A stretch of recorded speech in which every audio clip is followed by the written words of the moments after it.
Bago tayo magsimula, ipopromote ko lang ang Mystic Queen Power Bracelet. So para sa mga naghahanap ng Evil Eye Bracelets, available na po ang dalawang klase ng Evil Eye Bracelet sa ating shop. So meron tayong Selenite Evil Eye at Obsidian Evil Eye Bracelet. So parehas lang merong protection and cleansing properties. Ang kaibahan nga lang is ang selenite is nagre-recharge rin siya ng mga crystals and semi-precious stones na kasama niya. So pwedeng isuot nyo to alongside with other bracelets and i-recharge din niya yon. Ayan. And marami rin tayong iba pang mga bracelets dito for protection and also for healing, attraction ng money, love, and prosperity. Ayan. So, lahat po yan nasa aking online shop. Pakicheck nyo na lang po. Lahat ng link ay nasa description. Happy shopping! Leo, hi! Welcome to Mr. Queen PH at ito ang inyong weekly reading for September 11 to 17, 2023. This is a general reading, so maaari kayong makarelate, maaring hindi. Just take what resonates. Panoorin nyo rin yung Sun, Moon, Rising, Venus ninyo para sa iba pang mensahe. Meron tayong video na nagpapaliwanag tungkol doon, link on the description. And thank you so much sa lahat ng sumusuporta dito sa ating channel. Just a reminder that you have the power to create your own reality. So gamitin nyo lamang ang reading na to bilang gabay. Okay, let's see, Leo. What's your overall energy for this week? Leo. 9 of Cups, happiness, fulfillment. Yung iba sa inyo may event, may salo-salo, pwedeng may celebration, inuman ngayong week na to. But there's a lot of happiness. Oo. Overflowing joy. Merong wish fulfillment. So, maaring meron kayong wish na natupad or matutupad ngayong week na ito. So, let's see your challenge. Ano yung challenge ng mga Leo? Ace of Coins. Okay. So, maaring may mga challenging experiences kayo sa mga bagay na nagsisimula sa buhay ninyo. This can be a new career, a new business, no? You are still trying to parang nag-a-adjust ka pa. May adjustment period ka pa. And then, let's see your opportunity. The King of Coins. Wow. So as an opportunity, you have the opportunity to become a leader in your company, a leader in your field, sa department mo, leadership role. So maaari ring magkakaroon kayo ng communication with a boss, yung boss mo.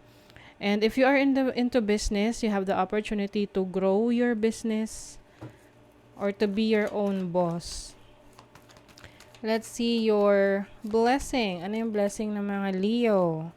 You have the 5 of Coins. Oh, as a blessing, maganda to kasi ibig sabihin yan, kung kayo ay nagkaroon ng challenging situation sa pera nyo ng mga nakaraang araw or nakaraang buwan, this is you na nakaka-recover na, no? Kaya siguro meron kayong celebration dito, may wish fulfillment, lalo na dun sa mga walang trabaho dati.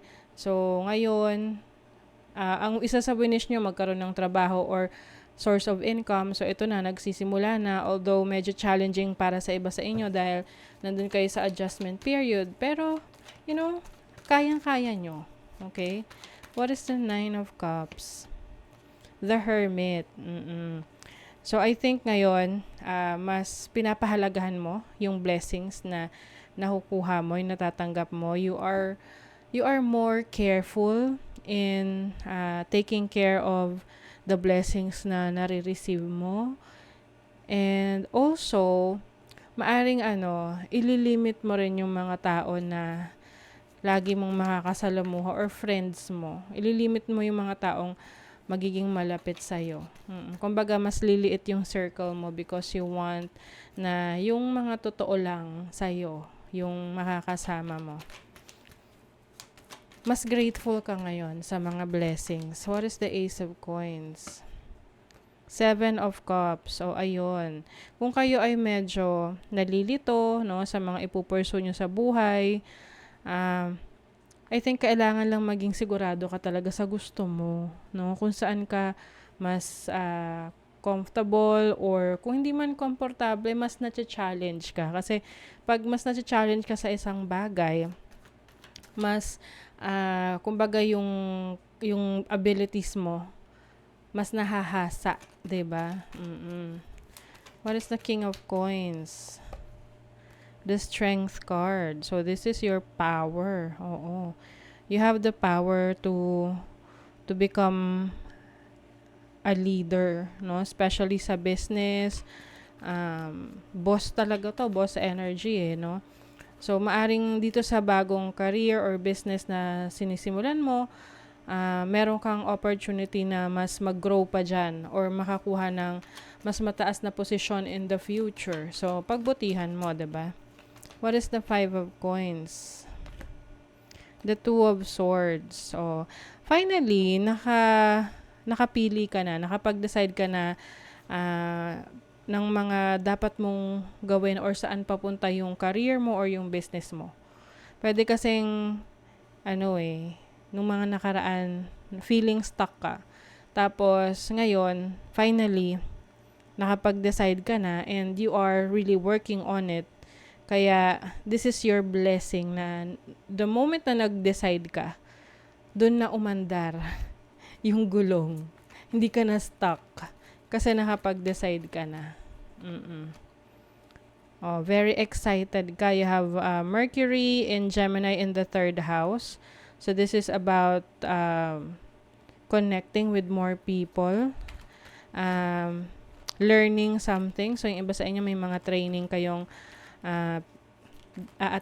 attenan. Oo. You also have Moon in Virgo in the 6th house. Organizing your stuff, organizing your things. Meron kang ayusin sa schedule mo para wala kang makaligtaan at lahat magawa mo on schedule. You also have Jupiter in Cancer in the 4th house. 4th house is about your home life, your family life. I think you will also spend more time with your family or sa bahay, no? Meron kang mga aayusin sa bahay nyo. Pwedeng magre-redecorate ka, magdi-declutter ka. Kasi makakatulong din yan para sa peace of mind, 'di ba? Kapag malinis, maayos ang lugar, yung bahay, nakakapag-isip tayo ng maayos. Okay. So, meron ditong emotion. So, yung iba sa inyo, maaring mas magiging connected kayo sa inyong emotions. You will feel more, expressive sa feelings mo. Pwedeng meron kang mga kakausapin na tao na malapit sa'yo, na magpapahayag ka ng nararamdaman mo or iniisip mo about life. I think, you're becoming too hard on yourself. Minsan parang nililimit mo yung sarili mo sa mga bagay na alam mong magpapasaya sa'yo. Kahit mga simple lang, dahil alam mong like, let's say for example, you're on a diet. Oo. Pero kapag malungkot ka, gusto mo man lang na magkaroon ng sugar rush. Okay lang yun, pa konti-konti. 'Di ba? Okay lang yung maliit na chocolate, kung ano man yung gusto mo, favorite comfort food mo. Meron talagang wish granted for you. Oo, Leo. Mas magiging excited kayo dito. It's like, pwede tong unexpected. Oo, na unexpected na wish na mafu-fulfill. Some of you merong collaboration, project with other people, working with other people. Pwedeng sa trabaho to. Pwedeng, dahil unexpected siya kasi pwedeng isang idol mo, no? May kipag-collaborate sa'yo or yung gustong-gusto mo sa trabaho, makakasama mo sa project or makakasama mo sa grupo. So, that's exciting. 'Di ba? So, tingnan pa natin. Money, career, finances for Leo. Oh, connections nga. Oh, you are widening your network, connecting with more people. And mainstream. Yung iba sa inyo, mas dumadami yung followers ninyo sa social media. Malaking tulong 'yan sa business ninyo or sa ano nyo, sa work ninyo. Lalo na kung social media influencer kayo or you work with uh, sa mga different platforms. Self-care, sarili muna.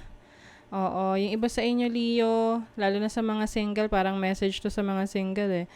Oo, focus on taking care of yourself at pag-enjoy sa inyong kalayaan na magawa yung inyong gusto. Okay? So, that is your reading, Leo. Kung nagustuhan nyo to, naka-resonate kayo, mag-comment kayo dyan, like, share, subscribe, para lagi kayong updated sa ating mga readings. Thank you so much, Leo. See you again.